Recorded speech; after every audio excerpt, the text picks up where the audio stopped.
Detikers, kemarin pada saat peluncurannya kami melakukan first ride motor ini dan saat itu kami bilang kalau motor ini layak buat menggantikan versi sebelumnya.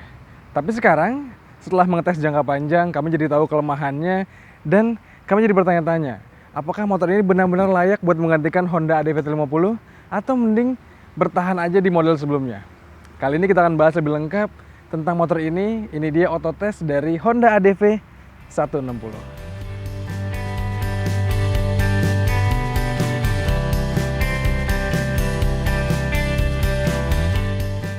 Anyway teman-teman, kalau kalian belum nonton sesi first ride dari Honda ADV 150 ini bisa kalian simak langsung di video yang pernah kami buat sebelumnya. Tapi sekarang kita bahas secara detail, kita ulangin lagi beberapa kesimpulannya dan kita pertama mulai dari segi desainnya dulu teman-teman. Pertama, Honda ADV 160 ini secara desain memang nggak banyak berubah teman-teman. Di ADV 160 ini mungkin hanya tipis-tipis dan kalau lihat secara detail baru kelihatan berubah. Dari depan bahkan tampilannya masih mirip dengan yang lama, tapi ini yang di depan sini sekarang windshieldnya jadi lebih tinggi. Dan sepengetesan kami teman-teman, memang windshield ini bermanfaat sekali. Bukan hanya pada saat sesi first ride kami bilang kalau windshield ini benar-benar aman ke dada gitu ya. Tapi selama pengetesan kami ini beberapa hari, kami riding malam hari, ini motor ini jadinya membuat kita lebih merasa nyaman pada saat berkendaranya. Turun ke bawah, headlampnya kayak gini teman-teman, canggih juga.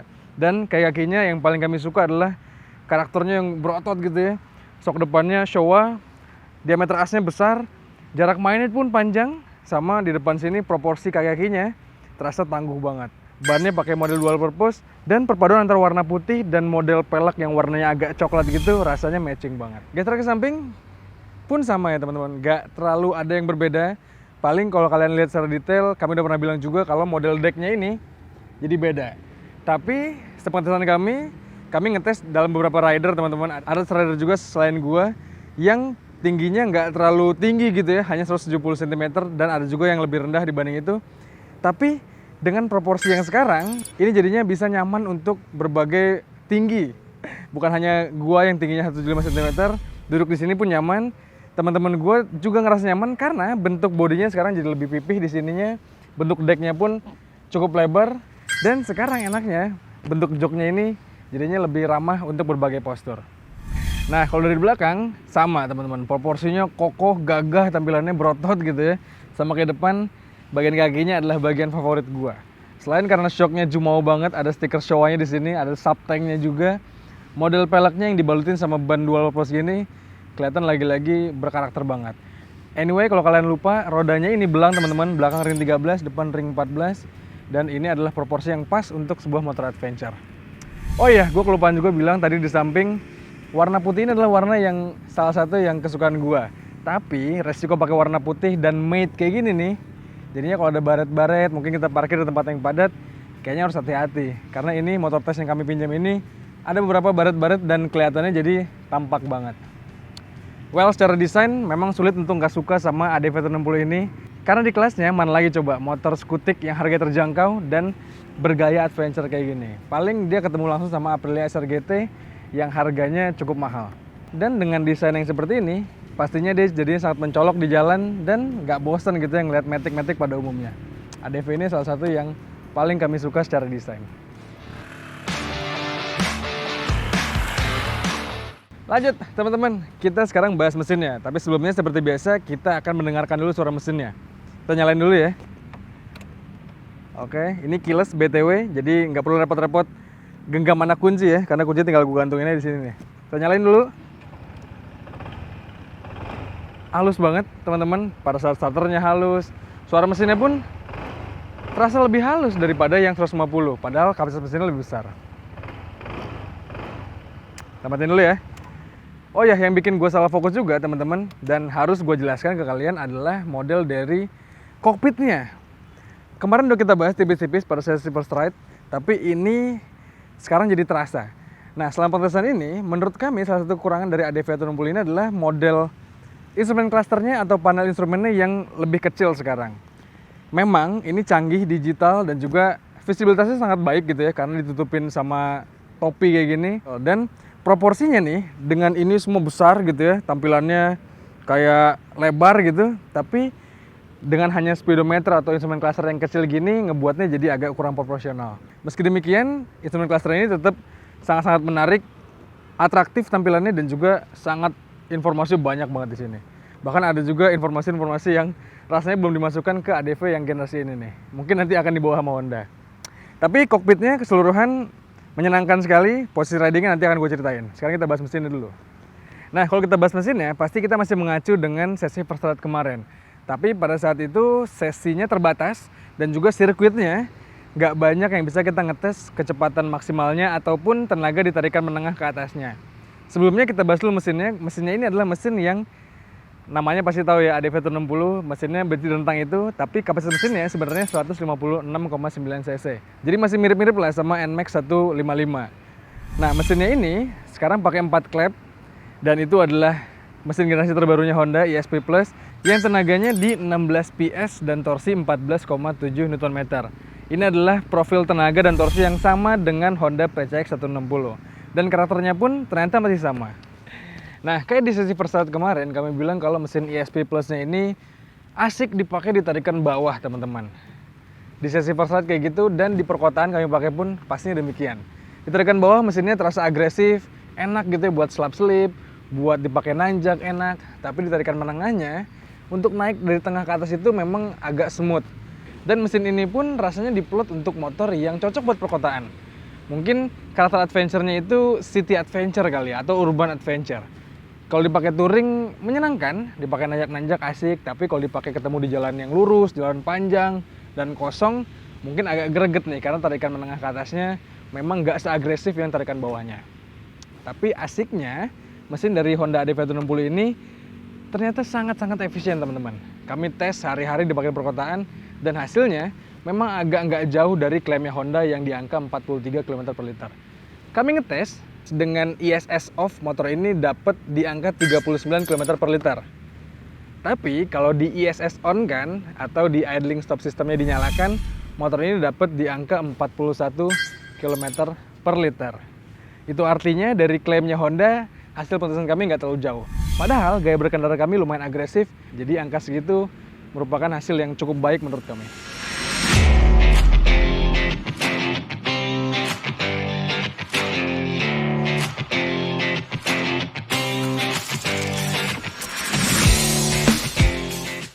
Lanjut kita bahas handlingnya teman-teman dan suspensinya nanti. Pertama kalian lihat dulu nih posisi berkendara gue di ADV160 ini. Nih, gue bisa menapak dengan sempurna karena bobot badan gue yang lumayan berat ya. Dan enaknya lagi joknya ini ada sanggahan ke belakang sini nih, sanggahan untuk area bokong sini. Jadi untuk berkendara jarak jauh, berkendara yang mungkin macet-macetan gitu ya, masih bisa nyantai ke belakang sini. Nah, handlingnya sama persis dengan yang kami bilang pada sesi first ride. Motor ini tuh ternyata walaupun bobotnya besar, dilihat tampilannya agak bongsor gitu ya, tapi motor ini tuh asik banget buat slap slip.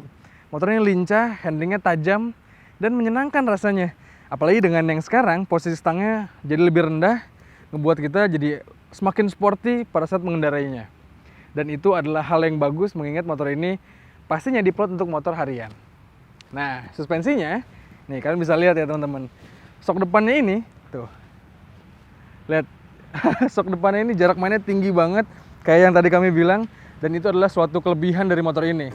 Itu artinya, ketika melewati jalan-jalan rusak, ketika melewati jalan-jalan yang bahkan berlubang gitu ya, atau polisi tidur, sok depannya pasti bisa meredam dengan baik, dan kita nggak takut untuk mentok. Kami tes pun dipakai di perkotaan, dipakai jalan harian gitu ya, dari kota satelit ke ibu kota, kami tes dari Bekasi ke Jakarta, melewati banyak jalan yang jelek, kami akhirnya pede. Kami nggak takut melewati jalan berlubang karena jarak travelnya yang lumayan panjang. Tapi stok belakangnya teman-teman, dia pakai shock Showa, tapi ternyata karakter shocknya nggak seempuk yang depannya, bahkan cenderung kaku nih. Makanya kalau main di jalan yang kayak gini, jalan yang gravel gitu ya, sok belakang ini emang agak sedikit ngebuat kita jadi agak kaku gitu.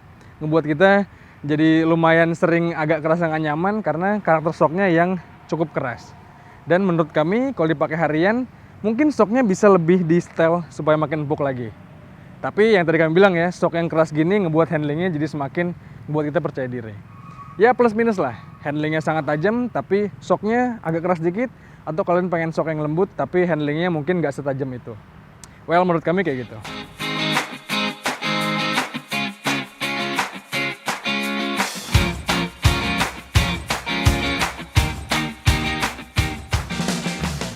Nah, kami tadi udah bilang sedikit fiturnya, yaitu keyless smart entry. Tapi fitur lainnya pun yang sangat bermanfaat dari motor ini adalah bagasi yang lega, teman-teman. Coba buka ya. Bukanya gampang, tinggal pencet aja di sini. Yang bawah untuk seat, yang atas untuk fuel. Nah, bagasinya besar. Ini kami masukin helm half face yang shell-nya nggak terlalu besar gitu ya. Masuk di depan sini dan di belakang masih bisa untuk taruh jaket, untuk taruh jas hujan, sampai untuk naruh sarung tangan ini pastinya bisa. Dan bagasi yang seperti ini membuat kita jadinya praktis, teman-teman. Karena yang tadi kami bilang ya, motor ini buat harian, jadinya pasti kita akan bawa banyak barang. Taruh sini praktis. Terus selain ada bagasi yang luas ini, ada juga kompartemen penyimpanan tertutup di sini yang dilengkapi sama USB port. Jadi kita nggak perlu repot-repot lagi untuk beli port lighter atau adapter lighter gitu ya. Tinggal bawa USB cable aja dan kita bisa ngecas handphone. Tapi sayang, ini contohnya gue pakai iPhone 11 ya. Dia bisa masuk dengan pas lah, walaupun ada space sedikit. Tapi teman-teman test rider detik yang lain ternyata handphonenya gede-gede. Agak ngepas banget sampai nggak bisa ngepasin kabelnya. Jadi ini masih bisa lah kalau untuk iPhone 11 ya. Tapi untuk handphone yang lebih gede lagi mungkin agak kurang fleksibel. Tapi fitur kayak gini salah satu yang menarik. Dan fitur lainnya yang sangat bermanfaat menurut kami pada saat berkendara sehari-hari adalah pastinya ABS dan juga Honda Selectable Throw Control-nya. ABS kita tahu itu membuat kita aman pada saat ngerem, apalagi kalau hujan gitu ya. Ngerem mendadak jadinya aman, motor terkendali. Dan fitur Honda Selectable Throw Control-nya, seperti yang kami bilang kemarin pada sesi first ride adalah fitur itu ternyata berguna banget. Bahkan di motor yang cc-nya kecil kayak gini. Karena sepengetahuan kami, di jalan yang sekarang sering hujan nggak menentu gitu ya, aspal sering basah, fitur itu membuat kita jadinya aman. Jadi kalau kita ngebuka gas mendadak gitu ya, pengen gaspol tiba-tiba, torsi di belakang nggak akan berlebih sampai ngebuat kita motornya tak terkendali. Adanya HSTC itu ngebuat kita jadinya semakin aman dan juga semakin bisa mengendalikan motornya dengan baik.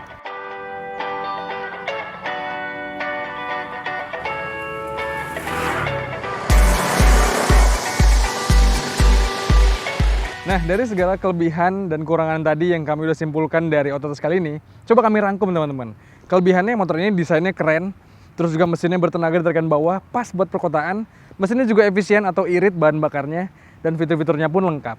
Kekurangannya, ya paling menurut kami sok belakangnya aja yang perlu disesuaikan lagi untuk karakter perkotaan yang jalannya lebih dinamis. Menurut kami memang motor ini layak sekali buat dipertimbangkan. Versi terbarunya ini memang jadi lebih sempurna, banyak kelebihannya, dan rasanya menarik buat menggantikan ADV atau 50 yang mungkin udah pernah kalian punya. Nah, jangan lupa juga motor ini dijual dan harga yang ada dua versi teman-teman. Yang versi CBS dijual di harga 36 jutaan. Sementara kalau yang ini, yang versi ABS ini dijual dengan harga 39.250.000 rupiah. Dan pastinya kalau kalian mau ganti motor, harga akan jadi pertimbangan utama. Tapi menurut kalian gimana? Kira-kira dengan harga yang segitu, apakah layak buat menggantikan ADV atau 50 kalian yang lama? Atau menggantikan motor matic kalian yang udah ada dengan Honda ADV 160 ini? Coba kalian sampaikan pendapat kalian di kolom komentar di video kali ini. Dan seperti biasa, jangan lupa untuk baca ulasan lebih lengkapnya di kanal Detik Auto. Dan juga tonton video ini dari kami di kanal 20 Detik dan juga kanal YouTube Detik Auto. Jangan lupa untuk kalian subscribe juga. Kalau gitu sekian teman-teman, gue Fis pamit, stay safe dan bye-bye.